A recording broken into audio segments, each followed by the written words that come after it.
அஸ்ஸலாமு அலைக்கும் வரஹ்மத்துல்லாஹி வபரகாது. குங்கோனே, நீ எங்கே இருக்கிறாய்? நான் வீட்டில் இருக்கிறேன். இன்று சினிமாவுக்கு போகலாமா? இரண்டாவது காட்சிக்கு.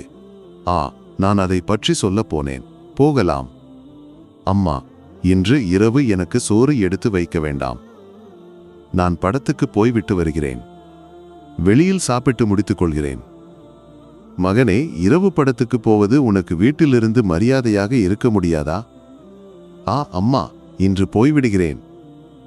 பதில் எதுவும் கேட்காமல் குஞ்ஞோனும் நண்பர்களும் இரண்டாவது காட்சிக்கு போனார்கள்.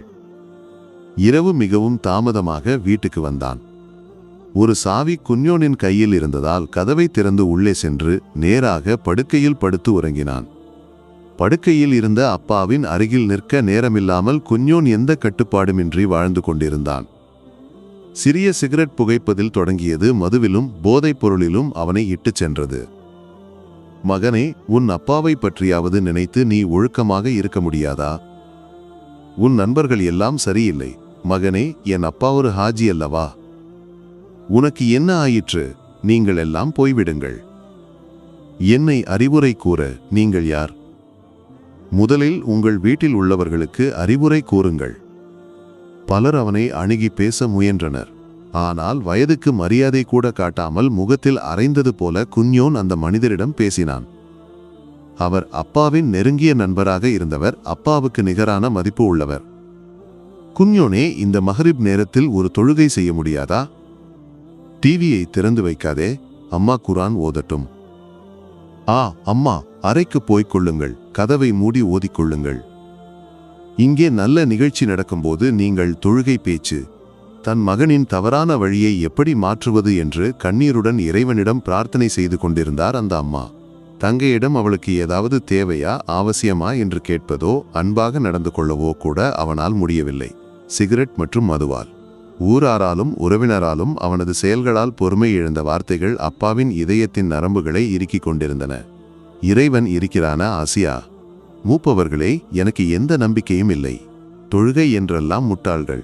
அப்படி பேசாதே குஞ்ஞோனே. இறைவனின் சோதனைகள் நம்மை பாதிக்கும் வரை நாம் இப்படி பேசுவோம். அதற்கு பின் வருந்துவோம். எனக்கு பெரிய பிரச்சனை இல்லை, மகிழ்ச்சியாக இருக்கிறேன். அப்பாவின் நண்பர்களின் அறிவுரைகளை கேட்கும்போது அவனுக்கு உள்ளுக்குள் கோபம் தோன்றியது. நகைச்சுவைகளும் குறைகளும் பேசி அவன் அந்த சிகரெட் குண்டியின் கடைசி பகுதியையும் புகைத்து கொண்டிருந்தான். திடீரென அது நடந்தது. குஞ்ஞோன் கடுமையாக இரும ஆரம்பித்தான். இருமி கண்களிலிருந்து தண்ணீர் வெளியே வந்தது. முகம் சிவந்தது. தசைகள் இறுகுவது போல உணர்ந்தான். சில நொடிகளில் தலை சுற்றி தரையில் விழுந்தான். நண்பன் அவனை தூக்கி மருத்துவமனைக்கு அழைத்துச் சென்றான்.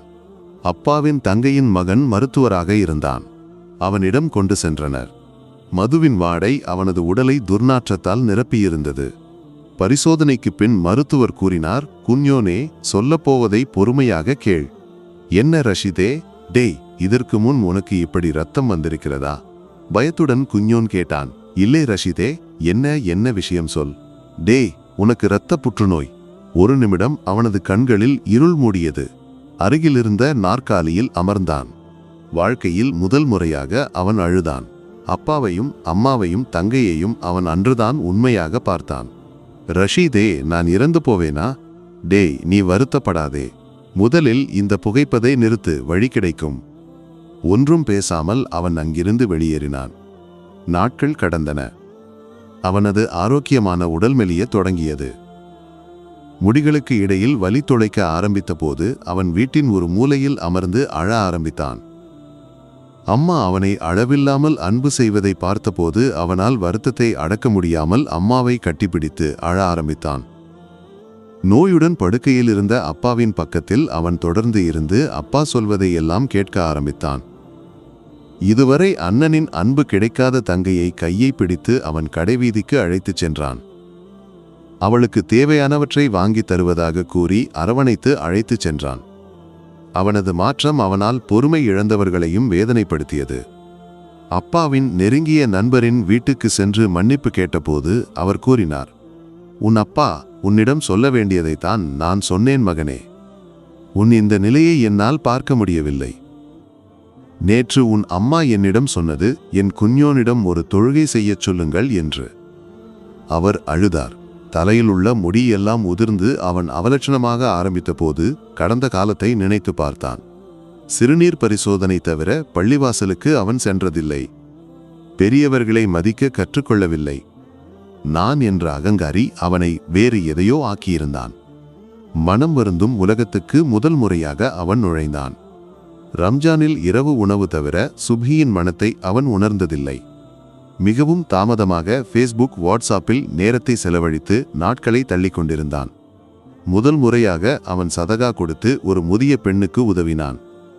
அப்பாவின் நண்பருக்கு சலாம் கூறினான். மஹரிப் நெருங்கும்போது அம்மா குர்ஆன் ஓதுவதை கேட்டு உட்கார்ந்தான். வலி தின்னும் போதும் தங்கையுடன் புன்னகைத்து பேசினான். அம்மா, என்ன குஞ்சோன், வலி இருக்கிறதா? அதில்லை அம்மா. பின்னே என்ன மகனே, சொல் அம்மாவிடம். அம்மாவின் மடியில் தலை வைத்து படுத்த குஞ்சோனிடம் அம்மா மீண்டும் கேட்டார். எனக்கு சுபிஹி தொழ வேண்டும் அம்மா, அவன் அழுது கொண்டு கூறினான். அதை கேட்டதும் அவனை மார்போடு அணைத்து அம்மா கதறி அழுது கூறினார். என் குழந்தைக்கு இப்போதாவது தோன்றியதா? எனக்கு எவ்வளவு மகிழ்ச்சி என்று தெரியுமா? அம்மா சுப்ஹிக்கு எழும்போது மகனின் வலியால் மேலே இருந்து கேட்கும் ஒலி எப்போதும் இருக்கும். இறைவனிடம் அம்மா வருத்தம் சொல்லாத நாட்கள் இல்லை மகனே. உன் வலியை எனக்கு கொடு என்று கூறிக்கொண்டு, அம்மா அழாதே, என்னை எப்படியும் எழுப்புகிறேன் மகனே. சுபிஹி நேரம் வந்தது. உஸ்தாதின் பாங்கு ஒலி கேட்டு அவன் இளமை பருவத்தில் முதல் முறையாக எழுந்தான்.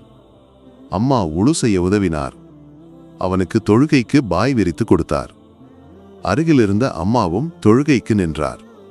இதயத்தில் குளிர்ச்சி பரவிய தருணமாக இருந்தது குஞ்சோனுக்கு. விவரிக்க முடியாத உணர்வு. வெளியே பறவைகள் எழுந்து மெதுவாக இறக்கைகளை அடித்து பறக்கும் ஒலி. சிவீடுகளின் தாளம். ரஹ்மத்தின் மலக்குகள் உலகுக்கு இறங்கி வருவது போல உணர்ந்தான். குஞ்சோன் சுஜூதுக்கு சென்றான். அம்மா சலாம் செய்து குஞ்சோனை பார்த்தார். அவன் சுஜூதிலேயே இருந்தான். அம்மாவின் துவா முடிந்து திக்ருகள் கூறிய பின்னும் குஞ்சோன் சுஜூதிலேயே இருந்தான். இறைவனிடம் மனிதன் மிக அருகில் இருப்பது என்று அவனது அம்மா மனதில் முணுமுணுத்தார். என் மகன் இறைவனிடம் பேசட்டும். சிறிது நேரம் கழித்தும் எழாத போது அம்மா அவனை தட்டினார். குஞ்சோனே, குஞ்சோனே, மகனே எழு.